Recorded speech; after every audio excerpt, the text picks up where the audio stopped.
Well, hello, everyone, and welcome to today's EntreprenHer Show. My name is Heidi Richards Mooney. I am the founder of Women in Ecommerce, Redhead Marketing, and publisher and editor-in-chief of We Magazine for Women. And I am your host today. As always, it is my pleasure to bring to you another amazing woman who's doing business and making some waves online. And let me just tell you a little bit about her. Her name is ToniNelson.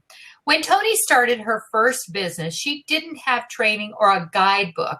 Google and YouTube didn't exist, sounds like me. Everything she learned was by researching, studying, and kickstarting, and making mistakes, That's why she wanted to create this website to give you the help and guidance in kickstarting your business so it's productive and profitable. Toni has come a long way as an award-winning videographer, photographer, author, speaker, business coach, mentor, and winner of Startup Nation's Top 100 home-based businesses.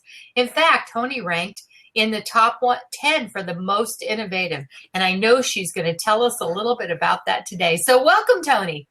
Hi, it's nice to be here. Thank you for having me. It's my pleasure. And I love when I meet women online, like we met on Facebook. I think you were referred by another one of my dear friends, Gina. And so it's really nice when I can it feels like we're in the same room, even though we're not. But I feel, I love this type of interaction. Blab is just amazing. So tell us, Toni, a little bit about your background and how you first got interested in being a business owner.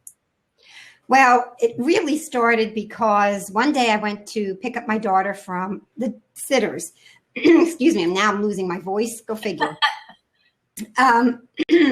So I went to pick her up, and I was very fortunate because a very good friend of mine was my babysitter. But as I'm driving down her driveway, she comes running out of the house all excited. Happy excited.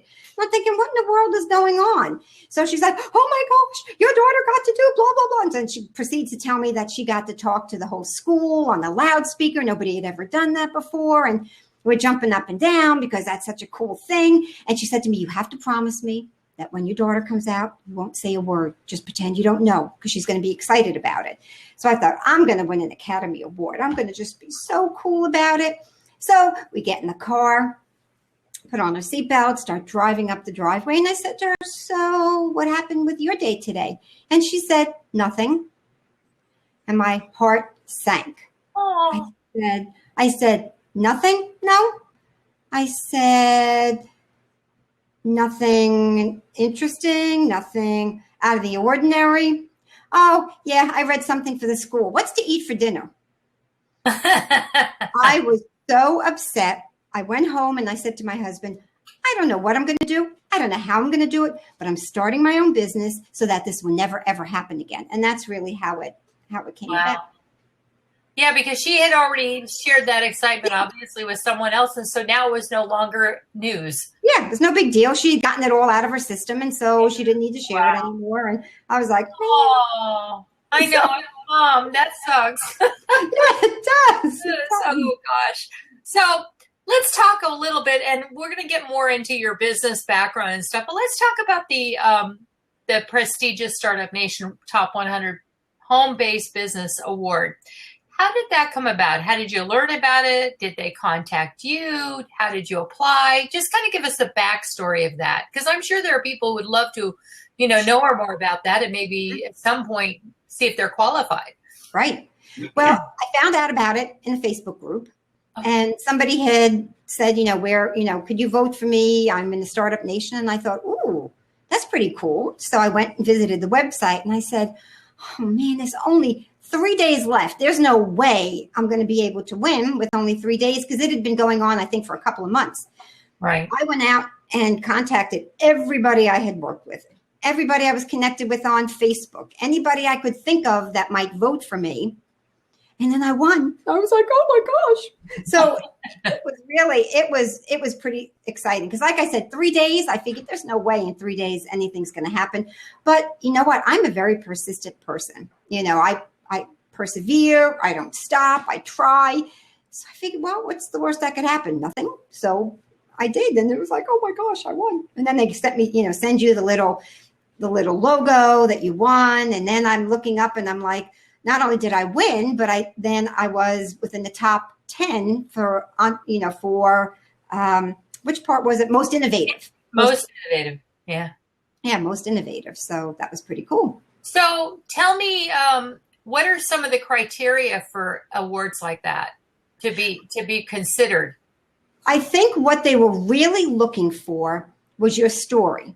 What was it about your business? What made you decide to go into business? Why? So it was really about your story. And that's why your story is so important, and conveying your story in the right way so that when the judges came and looked at it, I used the 3 words in my description as reinvent, rethink, and relaunch.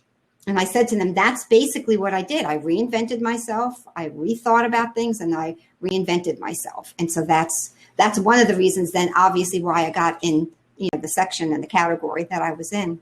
That's excellent. That's excellent. So you talked about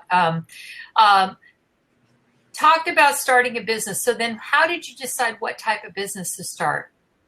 Well, they say do what you love and what you're really good at.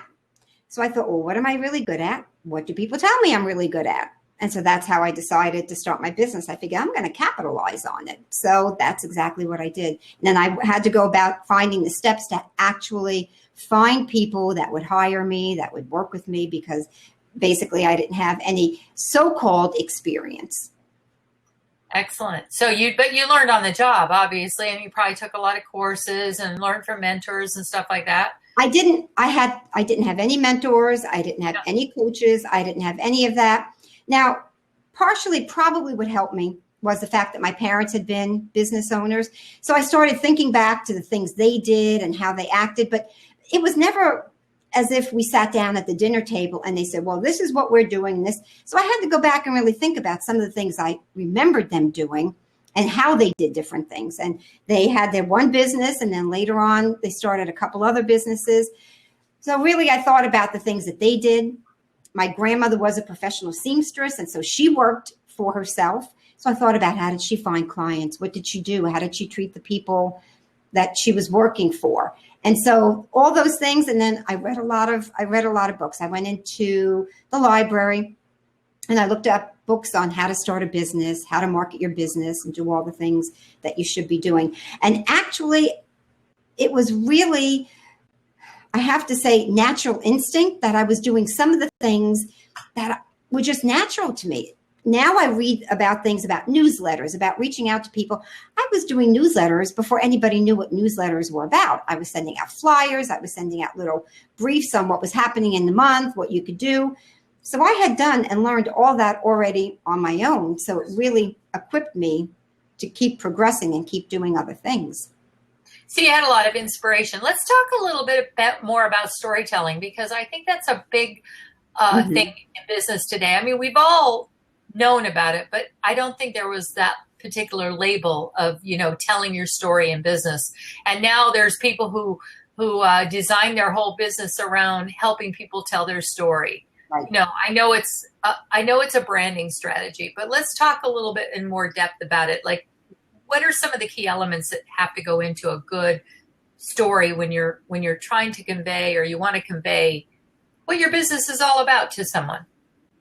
You really have to be compelling.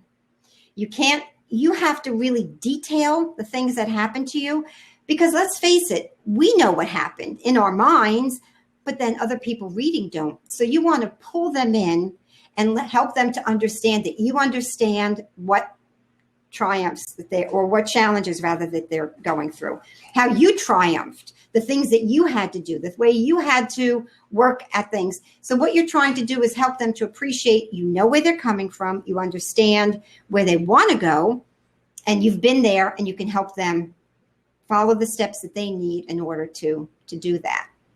Excellent. So being chosen must have had a pretty significant impact on your business for that award. What are some of the things that took place in your business after receiving it, the Startup Nation Award? I have to say, it was really me that it affected the most, because it really helped me to sit down and look at where I was and what I was doing and the amount of people I had helped and the amount of people I could help. And so, of course, after that, you get a lot of traffic to your site. You get more people who come onto your list. You find out more things. But I would have to say it impacted me more because it made me realize that I could have the exact input that I wanted to help other people. I knew what it took to help them. And now this was just another vehicle that I could use to help people understand that I could do, in fact, everything that I had been saying for all these years. Excellent. So you're running, obviously, your own successful business for several years from home, which we're going to talk a little bit more about the home-based business model. Mm-hmm. What made you decide to help others start a business? Well, it's funny. I would love to say to you that I had this burning desire to help people. Not that I don't, but I didn't seek people out. They started seeking me out. And one of the things I wrote in my book was that when I told people I was starting my business, they were like, oh, you can't start a business. There's no way you can do it. Well, once I started the business, I started being successful. Within 6 months, I had my husband quitting his job and joining me. Now, all of a sudden, people were like, oh, she really did do it. She did know what she was talking about. So I didn't have to go find people. People found me because they saw the success that I had and they wanted to have that same success. So I was really fortunate in that respect. Excellent. I think Be More LLC, and I don't know what that person's name is, so we'll just say Be More. Then welcome, by the way. And it looks like Bake Space has also joined. So welcome, Bake Space. Yay. They have a question about sharing some of your favorite marketing tools. I know we're going to talk a little more about that, but if you'd like to address that now, that'd be great. And then we'll go back to the home-based conversation. Well, I'm thinking if they're talking about marketing tools, I love Hootsuite. Uh-huh. That's excellent. As a matter of fact, I've started using Hootsuite strictly for my Instagram because Instagram, you have to be online legally to put your things up to Instagram. So what they do on Hootsuite is you have everything set up. They send you a text message and say it's time to post on Instagram. And so I can go in and post. So I use Hootsuite pretty much exclusively for Instagram. Then another marketing tool that I use is Post Planner. Love Post Planner. I love Post Planner because Post Planner lets you find interesting content.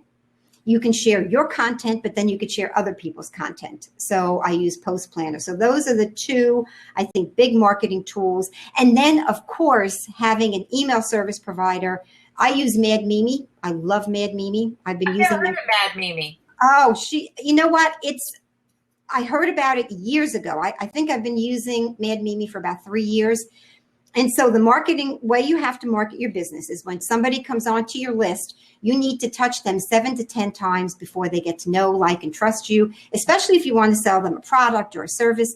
So in Mad Mimi, every time I have somebody come onto my list, depending on what it is they're coming on for. So let's say it's my free resource center. They'll come into the free resource center. They'll get all those things. And then they get 7 subsequent emails. So that's automated. So that's another way, a marketing tool that you need to really set up, have automation.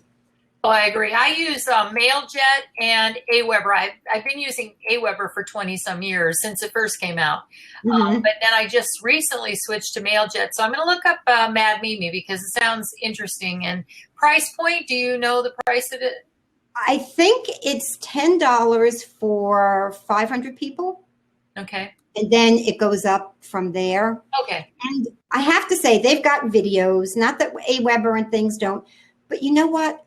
When I started using them and I was unsure as to what I was doing, they were really super helpful. They've been amazing. When they started, Mad Mimi was owned, I forget by who. Recently, I think it's in the past year, they were bought by GoDaddy, and I was afraid that their customer service wasn't going to be as good. Yeah. No problem. Their customer service is phenomenal. They are wonderful. I was so happy with them. I wrote about them in my first book. Excellent. So well, awesome. GoDaddy's got really good customer service, so we don't have to worry about that. They really are good. But, and I like Aweber is a little bit higher technology. So and I guess I was just, because I was doing web design way back when nobody was doing it, it was easy for me, but I find it has a steep learning curve. So I'm always looking for new tools to recommend to my clients. So I'll definitely check at Mad Mimi out. Like I said, we just started with MailJet. Love it. It's got the most beautiful newsletter interfaces, and it's all drag and drop, which is what I like, because you can see it when, as you're creating it, which is really nice. Kind of like web design the way it is now. It's just, I want to go back to, something. Oh, so starting your own business, and you talked about how you helped others start businesses.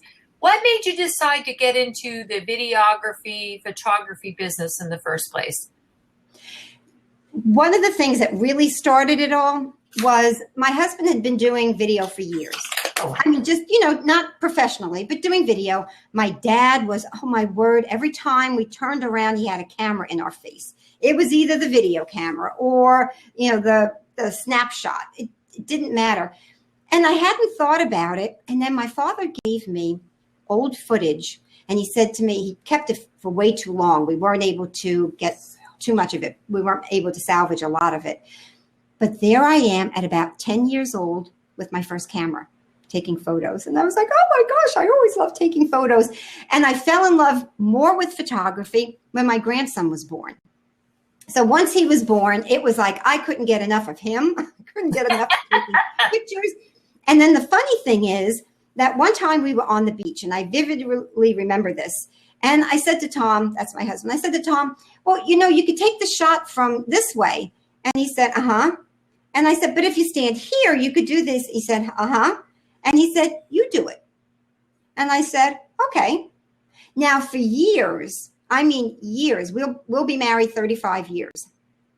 For years, he had been saying to me, he'd been talking about lighting and f-stops. And, and I would say to myself, oh, how cute. He thinks I really am interested in this. But what he was, I just wanted to take the camera and take photos. But we're talking years he was doing this. I mean, we're talking before digital ever came into existence. We're talking way, way long ago. So anyway, then all of a sudden my grandson's born, and now I start remembering all the things he's saying, all the things that we talked about. And I thought, I love the thought of doing weddings. I love the fact of being a part of that. And we were living in Florida, and I thought, beach weddings, oh my word, wouldn't it be awesome to do beach weddings? Oh. And so that's what I started doing. I started marketing our services to do video and to do photography for the weddings. Wow, that's awesome. Let's talk, we're going to go back to the home-based business model for a little bit, because I think that one of the things people are going to want to know a little more about that. What do you think are some of the challenges that people face when it comes to running a home-based business, and maybe some of the questions that they should ask themselves before they consider even starting one?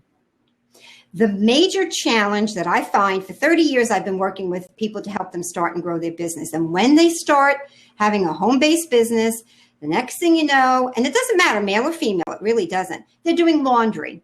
They're running errands. They're checking their emails. They're, calling friends. That's not what starting a home-based business is about. It's just like a 9-to-5. So from the very beginning, you have to treat it just like that, a business. And what I did in the very beginning was we had a third bedroom that I turned into my office, and I went out to the stationery store. This is how far back we're going. I went to the stationery store and got one of those little clocks that said in at 5, back by 9.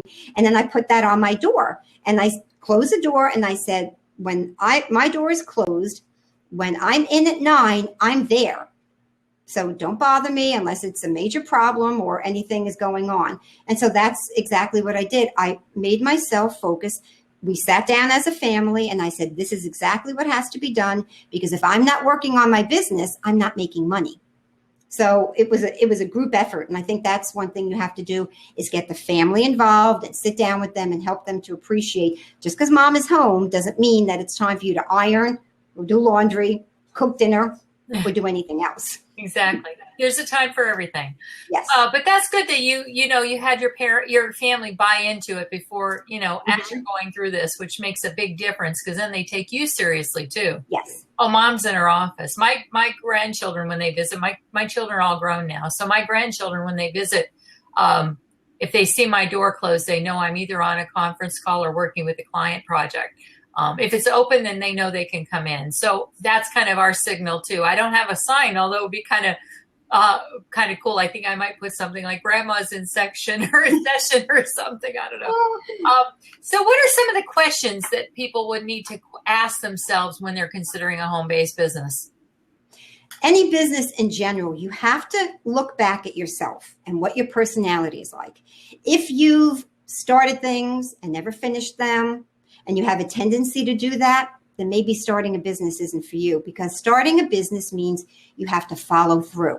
So if you get easily distracted and you start going from one idea to the next idea, being an entrepreneur means that you're going to take that idea you have, you're going to research it, find out if it's something that's profitable, and then you're going to do whatever needs to be done in order to follow the steps to make that business a success. So you have to really ask yourself, am I willing to put in the hard work? Am I willing to stick with this through the times that are hard and rough? And that is when it's great to have a coach or a mentor, because that's when you can go to that person and say, okay, I need to do this. I'm having a problem with this type of technology. So that's basically how my coaching business started, because of all of that. Excellent. So someone has a question. B Moore has another question. What was the one best lesson that came from a big mistake that you made when you first started out? Ooh, a big lesson from a big mistake. Oh, I'll tell you exactly what it is. It was giving my work away for free. Initially, I thought when we started the photography and videography business, the best thing to do to build my portfolio was to do free sessions with family, free sessions with other people. But what happened was, when it came time a year later, 6 months down the road, when they wanted new photos, they expected it all to be free again. Exactly. So that was a great learning curve for me, because I realized they weren't even appreciating the fact that they got something free to begin with. They were expecting, well, now I expect to get it free all the time. And yet, let's face it, we want to provide value. I mean, that's one of the things every business owner wants to do. But we have bills we have to pay. So yes, we provide value. Yes, we have free things that we can give away. But ultimately, in order to help more people, you have to bring in an income so that that income enables you to pull in more people and help more people. Oh. So that was a good question. I agree. I've seen people go out of business from giving too much stuff away.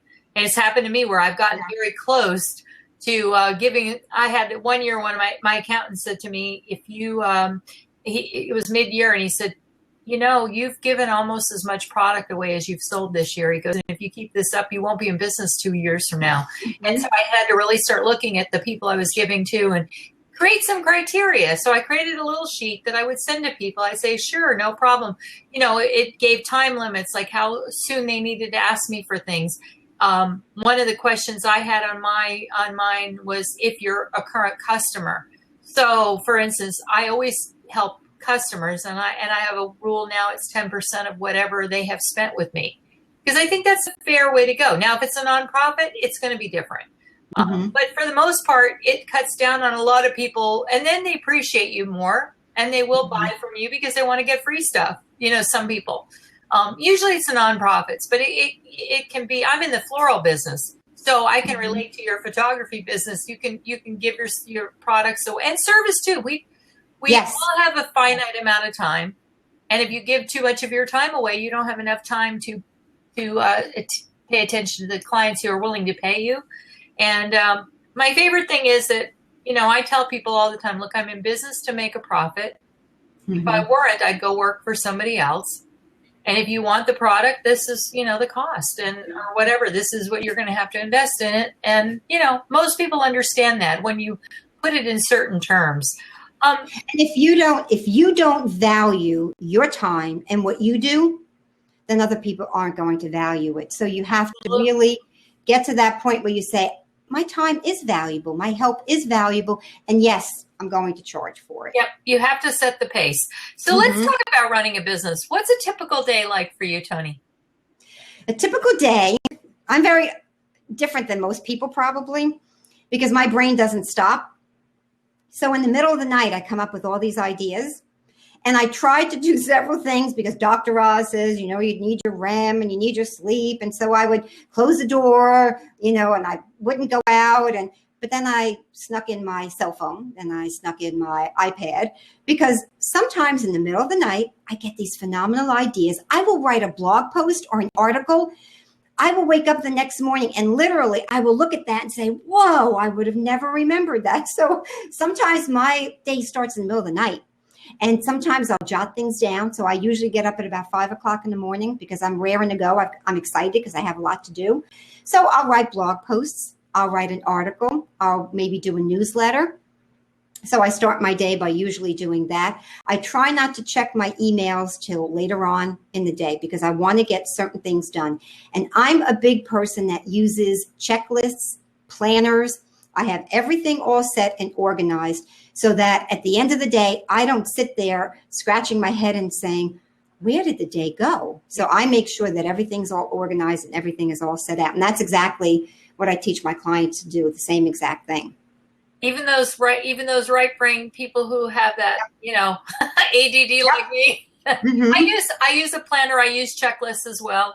And I love my little journal that's by my bed, and I've had it there for 20 some years. Well, it's a different one now. I've got about 40 of them. I write in them and I write all these notes. Then I love to look back at them. I looked back at one that was about 10 years old recently, and I couldn't believe some of the ideas that I came up with that I'm using today. And then the ones that I came up with that I never put into practice. And sometimes it's a good practice to do that. So I don't throw any of them out. I don't know. My kids can burn them if they want when I die, but I just want to keep them because you never know. An idea, that whole saying, what's old is new again.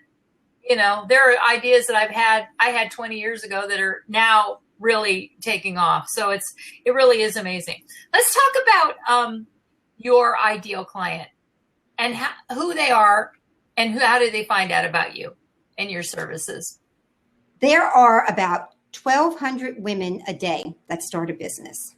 So my ideal client is one of those clients who's starting their business, or they've been in business maybe 2 or 3 years and they just can't get past the roadblocks that they're finding in their business. They can't seem to market themselves. They can't really seem to get from where they are now to where they want to be. So that's my ideal client. Those are the type of people I can help the most because I have a unique way of looking at somebody's business or somebody's situation.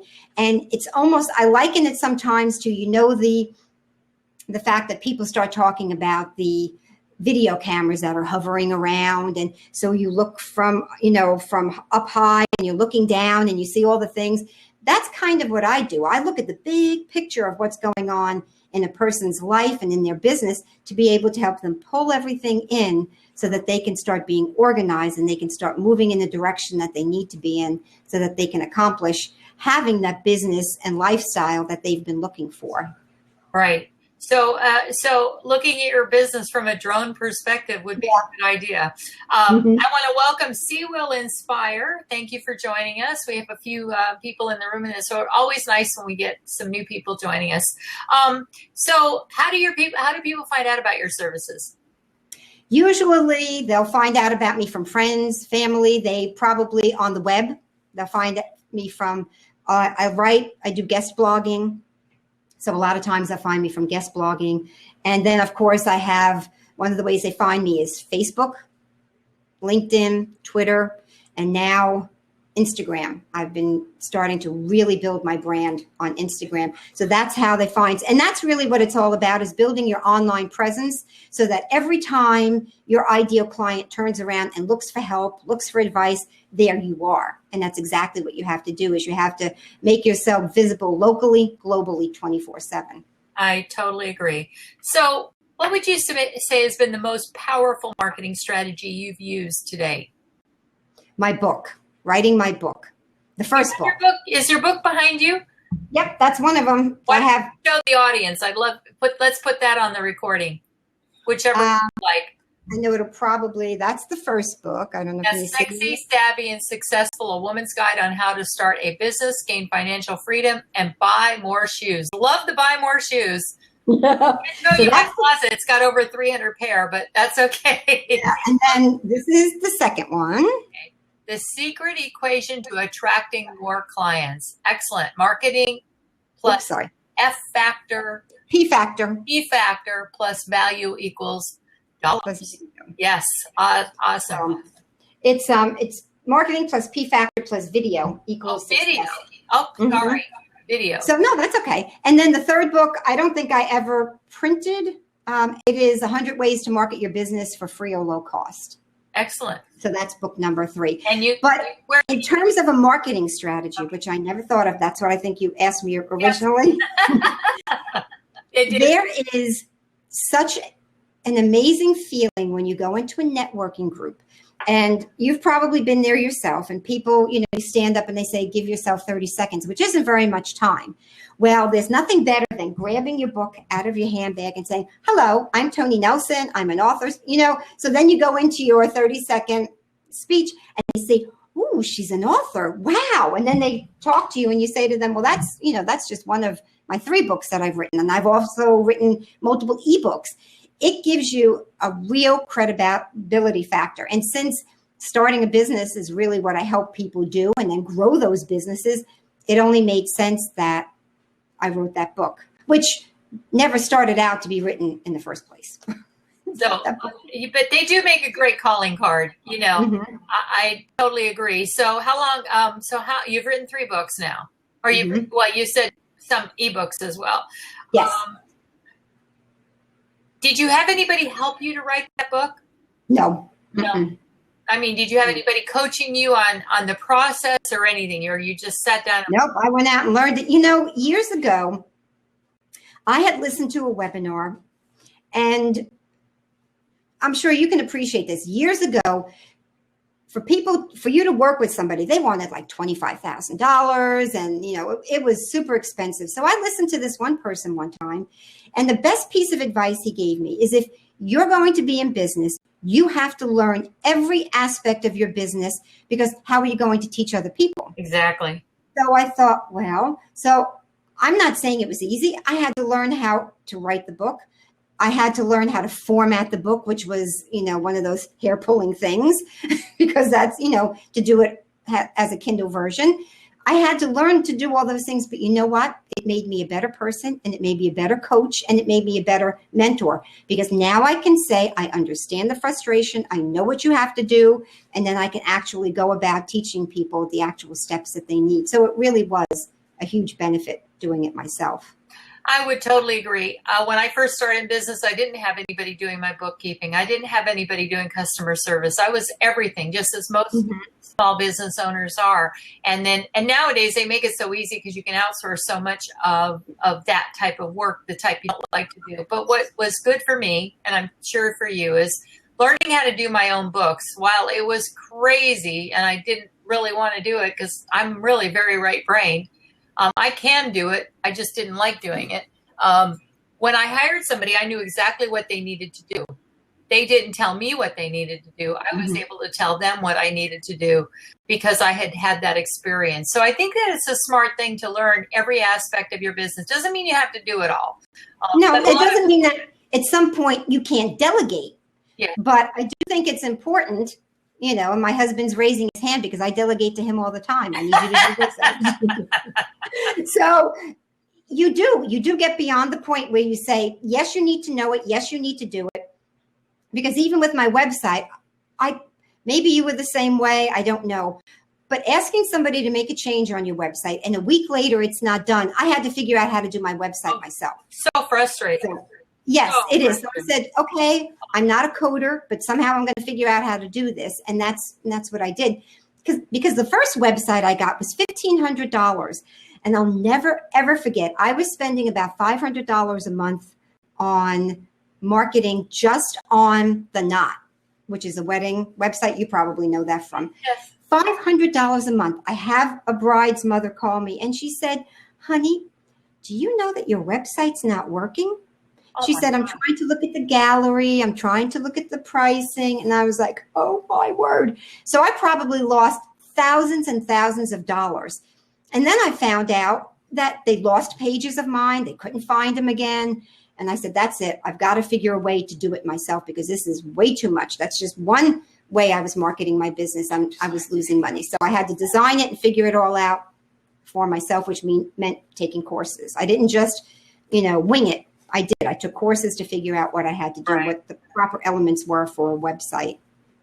And that's another smart thing. Not that I don't recommend to my clients to do everything themselves, but I think they need to be empowered to know how, and they can delegate it to someone. When we do web design, we always make a lot of videos for our clients so that they can go in and make changes themselves if I'm not available. Most of them want me to do it anyway, or the person that created it. They really don't want to do it. But if I'm not available, I say, look, it may take a couple of days. Go to video number 3. It'll tell you exactly how to do it. Give your assistant the video, whatever you need to do. And usually it's great. If it's a 5-minute job, I can do it, and I can still charge them good money for it. Because I figure 5 minutes is still, you got to stop what you're doing, And so people, there's two kinds of people: the people who want to pay to have it done, and the others who want to do it themselves. Right. So it's good that when you have both. So you have to empower those people who do want to do it themselves. So let's talk about books again. I mean, let's talk about what you're currently reading or would recommend to people, for especially home-based businesses. Whatever books you're reading, doesn't have to be about home-based business. Well, I'll tell you, the one book I read a couple of years ago, it's called Become a Key Person of Influence. And I've probably read this book 3 times. And what I like about it is it gives you the 5-step sequence on how to become, what does it say, highly valued and highly paid in your industry. And I realized when I read this book, I had everything but the 5th element in place. And I was like, oh my gosh, I am a key person of influence. So it is, to me, it's a phenomenal book. I love the book. And I tell my clients, if you want to read something and you're thinking about being a key person of influence, you have to have these things in there. And it does. It talks about you writing a book. It talks about when people do a Google search, can they find you? Are you going to pop up on page 1? That's when you know you're on the track and you are a key person of influence, when Google finds you on page 1, which is pretty cool, because I can't tell you how many ToniNelsons there are out there. I never realized it. And so to see my picture up there, I was like, woohoo. So who wrote that book, Toni? It is written by Daniel Priestley. Daniel Priestley. I like to share these on Twitter after my sessions, the books that people recommend. Wow. The way I received this book was at a networking event. And obviously what they wanted you to do was to spend, I think it's maybe $15,000 to work with them to accomplish this. And I didn't need to do that. But and I went to a couple of the networking groups, and they told me, oh, we could do this, we could do that. And I said, but I've already got these things in place. The only thing I need, the final part I need, is partnerships.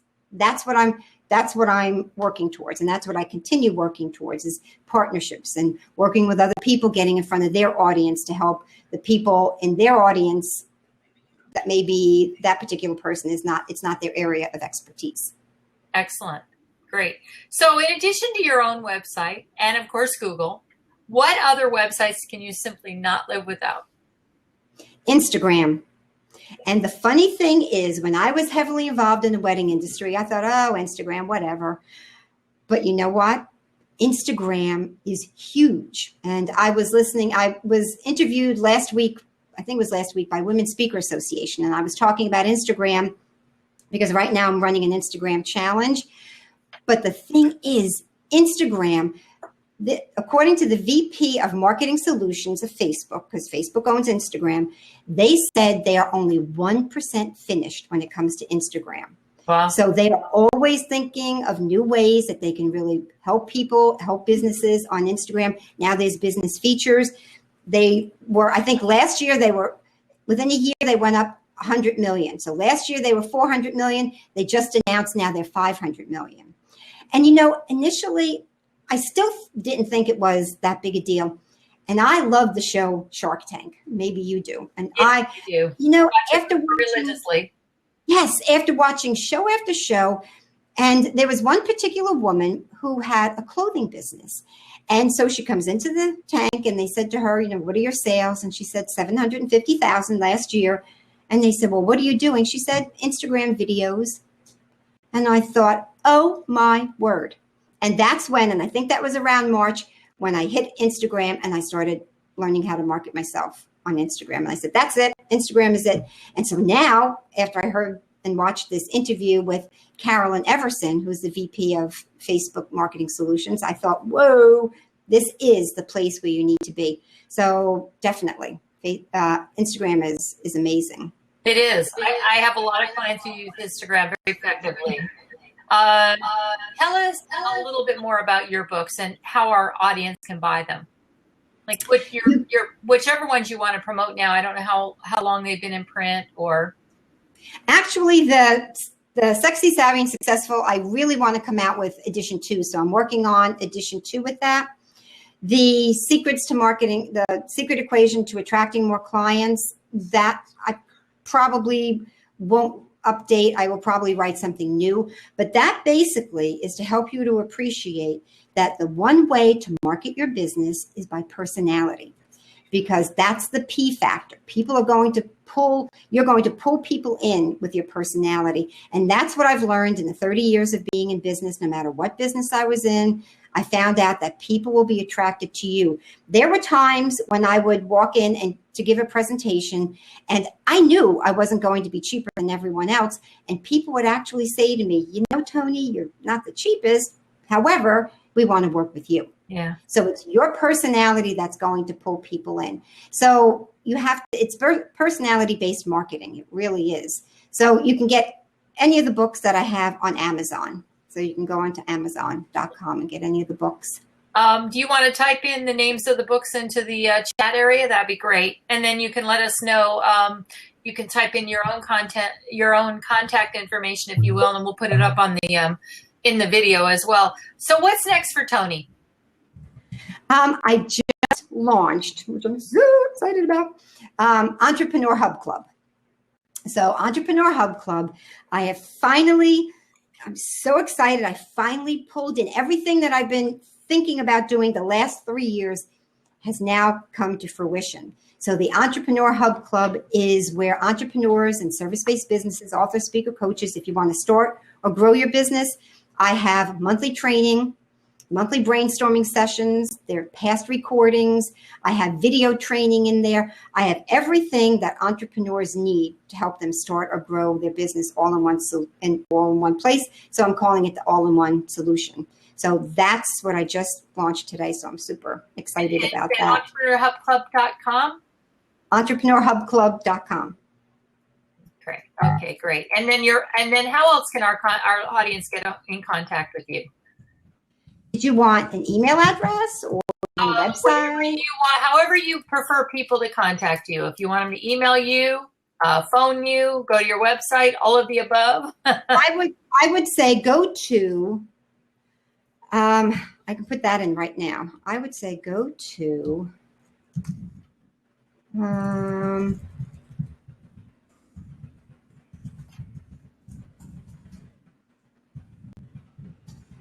hopefully I got the right link in there. Go to thesecretstomarketingsuccess.com, scroll down, and one of the best things I can do for you is have you connect with me by going into the free resource center, because I have a free library of resources, marketing resources.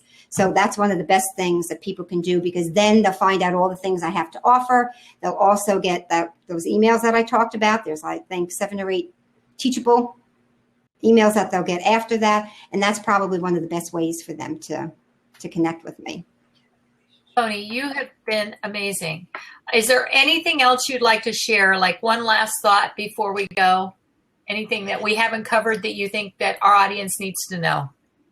I do want people to understand that if I probably had the money, I would have hired a coach or a mentor. So I don't want people thinking, I have one client who insists on doing everything herself, and it's been a year, and I said to her, if you really help me, you could have already launched by now. No, I want to learn. I said, that's all well and good, but just think, that's a year's salary that you lost. Right. So I don't want people thinking that coaches, when you find the right coach and the right mentor, that's the big thing.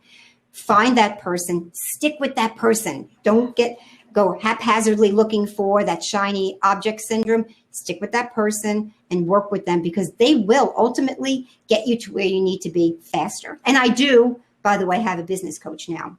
Yeah, I do too. I think that anybody who works with people in any type of consulting or coaching needs to have someone that they can bounce ideas off that's totally objective, Yes. has been through something similar, has helped other people along the way.